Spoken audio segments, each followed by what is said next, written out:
Hey everybody, Brian and Miss Corey here. We're filming an arm in guillotine today. And this kind of goes to kind of B-side to our guillotine choke. Now here's the thing, a lot of times you will get in an arm in guillotine situation because you're going for a guillotine and think that you did something wrong.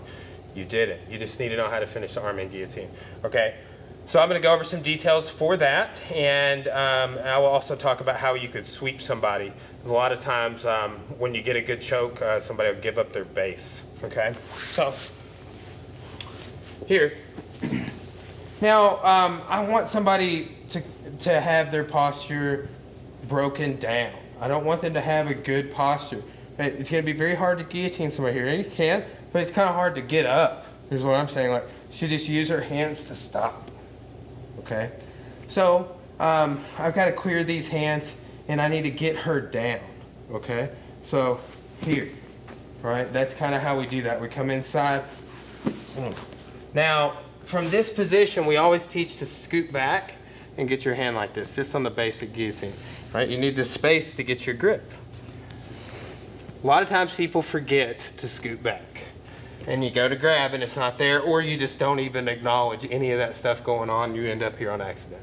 That happens, okay? So, what do we do on an arm in guillotine? How do we finish it? How is it different? Let's talk about a couple of things.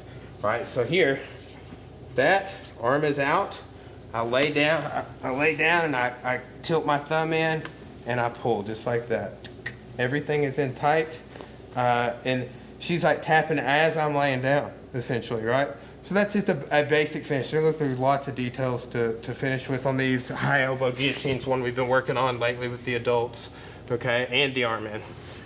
But here, when I'm falling back, I do a little bit of an oblique crunch on this, and that means a side crunch, okay? So I'm gonna fall back, I'm in guard, and I'm going to go like this, right? That really accentuates the choke over here on the side. So she has her hands in, I'm like this, here, boom. I went for the arm in guillotine, that's what I wanted. Maybe, but that maybe a lot of times I see people going for it, it's accidental, and they don't really know how to finish it. So add this into your repertoire. So I'm gonna fall back, and I'm gonna get them in my closed guard. Okay, I'm just gonna pull in, and oblique crunch, like this. And that is my arm in guillotine, okay? Now, other idea here, right? So like, once I'm doing this, what I can do is I can look to put a butterfly in, all right? Now, we teach this more like from double leg takedown sprawl situations. When we go from this one, front headlock, but here I can chop and be on the knee depending on how tall they are in the situation or how tall I am.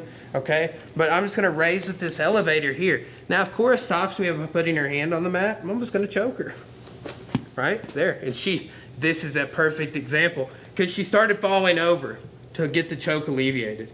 So there, as she starts falling, as I sweep and she starts falling over, I can post my head on the mat, come out of the arm in grip, go to the regular guillotine grip, and finish the mat of guillotine.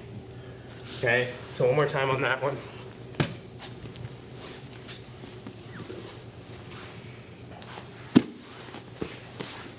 Here, got this, sweep, post my head, finish. Okay,